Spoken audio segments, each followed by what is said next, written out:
Shalom saudara-saudara, bagaimana kabar saudara pada saat hari ini? Saudara, firman Tuhan kita hari ini dari Lukas 18 ayat 35 sampai dengan 43. Tetapi saya akan membaca ayat 38 sampai dengan 39. Beginilah bunyi firman Tuhan. Lalu ia berseru, Yesus anak Daud, kasihanilah aku. Maka mereka yang berjalan di depan menegur dia supaya ia diam. Namun semakin keras ia berseru, Anak Daud, kasihanilah aku. Saudara, pernah tidak dalam hidup kita mendengar istilah body shaming? Saudaraku, mungkin istilah ini begitu asing di telinga kita. Atau mungkin kita pernah melakukan tindakannya, saudara. Tetapi kita tidak pernah mengerti istilahnya. Saudara, body shaming adalah tindakan mengomentari bentuk fisik seseorang. Entah itu disengaja atau tidak. Namun ternyata tindakan itu, saudara, berpengaruh kepada psikologi dari seseorang yang dikomentari. Bahkan ada yang berkata, saudara, body shaming ini merupakan tindakan mengejek atau menghina seseorang dengan berkomentar tentang penampilan mereka, baik secara langsung ataupun tidak langsung. Saya mengambil contoh, saudara. Kulitmu hitam banget sih, jelek tahu. Badanmu gendut banget sih, doyan makan ya. Rambutmu kok keriting sih, nggak rapi. Nah saudara, tanpa sadar semua itu adalah bentuk penghinaan dan penolakan terhadap kondisi fisik seseorang. Dan itulah yang dimaksud dengan body shaming.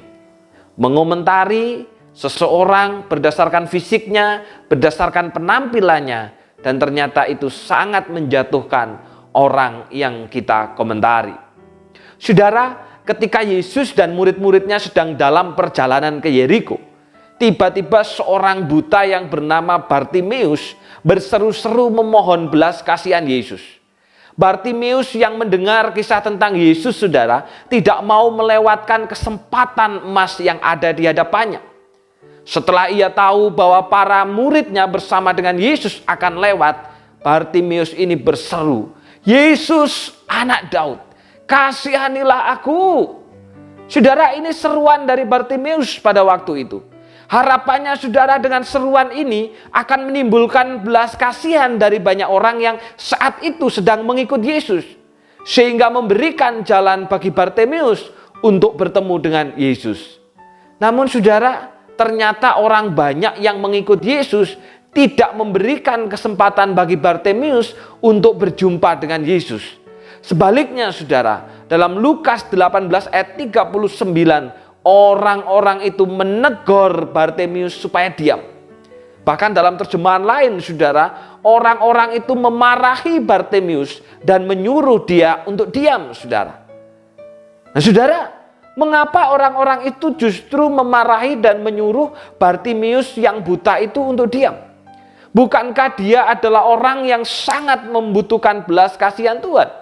Ibaratnya, saudara, ada jemaat yang membutuhkan pertolongan gereja. Tentunya kita akan berupaya supaya jemaat tersebut memperoleh pertolongan.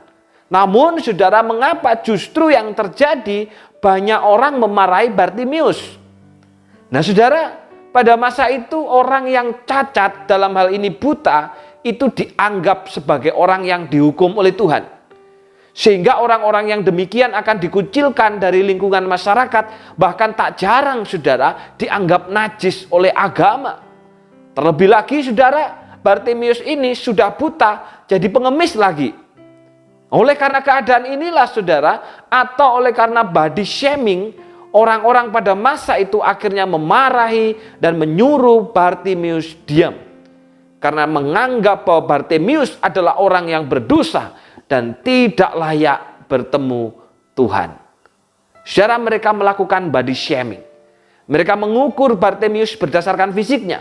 Mereka mengukur Bartimeus berdasarkan kondisi tubuhnya. Sehingga itu tidak layak dia bertemu dengan Tuhan. Namun saudara, kira-kira apa respon Tuhan? Apakah Yesus juga melakukan body shaming seperti yang dilakukan oleh orang banyak pada waktu itu, saudara? Ternyata tidak. Yesus berbeda, saudara. Yesus justru berhenti dan menyuruh membawa Bartimeus itu kepadanya, serta berkata, apa yang ku kehendaki supaya aku perbuat bagimu? Saudara, Tuhan Yesus memperlihatkan belas kasihannya kepada Bartimeus, pengemis yang buta, yang dianggap tidak berharga oleh orang-orang di sekitarnya, saudara, yang mengalami body shaming oleh orang-orang yang di sekitarnya. Bahkan Yesus selanjutnya berkata, saudara, imanmu telah menyelamatkan engkau. Orang yang dianggap berdosa, orang yang dianggap tidak berharga, orang yang dianggap tidak layak bertemu Yesus, orang yang mengalami body shaming karena keadaannya, saudara, ternyata justru dikatakan oleh Yesus sendiri memiliki iman yang benar. Saudara, ini memang terlihat dari pengakuan Bartimeus, saudara. Ketika dia mendengar Yesus, saudara, dia tidak hanya sekedar berkata, Yesus kasihanilah aku, tidak. Tetapi Bartimeus berkata, Yesus anak Daud. Dia tahu bahwa Yesus ini adalah Mesias yang dijanjikan dari keturunan Raja Daud, saudara. Dan saudara, iman daripada Bartimeus pun ditegaskan oleh Yesus sendiri, yang berkata, imanmu telah menyelamatkan engkau. Saudara, Yesus tidak jatuh pada body shaming. Karena Yesus selalu melihat sekelilingnya. Bukan berdasarkan body shaming, tapi berdasarkan belas kasihan. Saudaraku, demikian juga saya dan saudara. Seharusnya kita memiliki hati yang sama seperti Yesus, saudara. Memiliki hati yang penuh dengan belas kasihan kepada sesama. Ketika melihat ada orang yang memiliki kekurangan, saudara, itu tidak dijadikan sebagai alat untuk menghina, melecehkan, merendahkan, ataupun body shaming. Sebaliknya, saudara, mari saudara, kita punya hati seperti Yesus. Mari kita tidak menjadikan keadaan seseorang menjadi identitas mereka. Jangan sampai orang yang kita anggap jauh dari kebaikan, ternyata justru di hadapan Tuhan adalah orang yang beriman.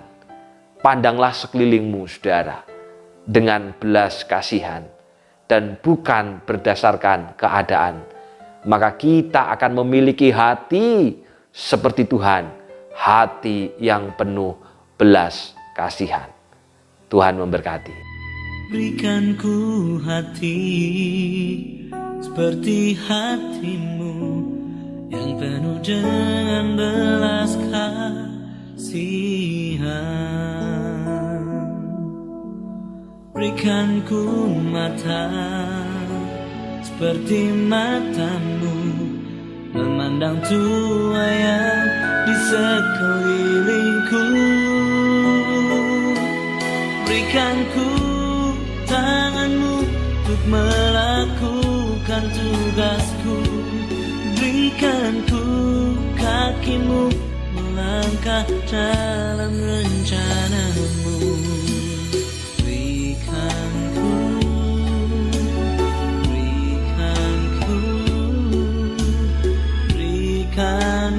hatimu.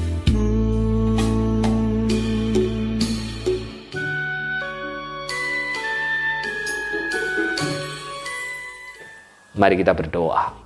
Bapa yang di surga, kami bersyukur pagi hari ini firman-Mu mengingatkan kami, ya Bapa, supaya kami memiliki hati seperti Tuhan, hati yang penuh dengan belas kasihan. Ketika kami memandang sekitar kami, sekeliling kami, apalagi di masa-masa pandemi, di masa-masa yang sulit ini, Bapa, hati kami, mata kami dipenuhi dengan belas kasihan ketika memandang saudara-saudara kami. Jauhkan kami, ya Bapa, dari hati yang dipenuhi dengan body shaming, yang menghina, yang merendahkan, yang melecehkan oleh karena keadaan fisik seseorang.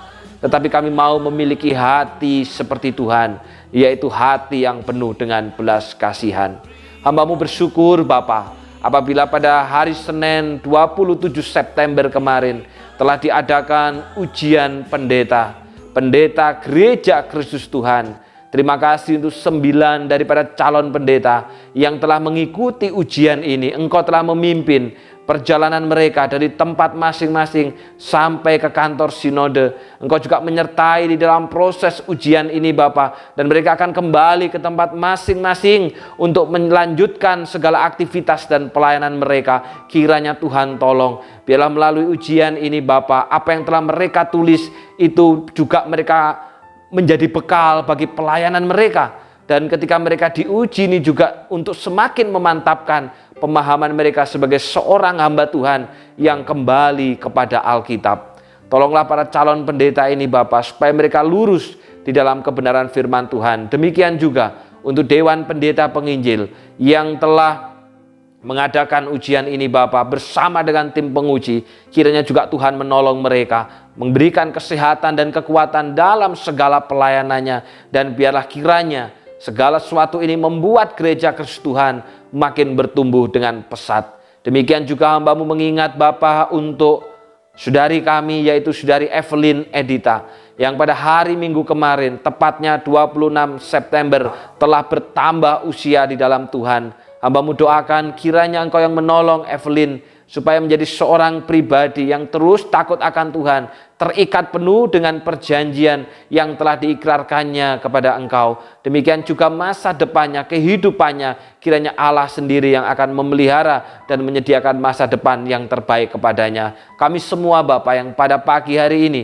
telah bersama-sama belajar akan firman Tuhan, biarlah kami memiliki hati Tuhan, hati yang penuh dengan belas kasihan. Dalam nama Tuhan Yesus kami sudah berdoa. Amin. Tuhan Yesus memberkati.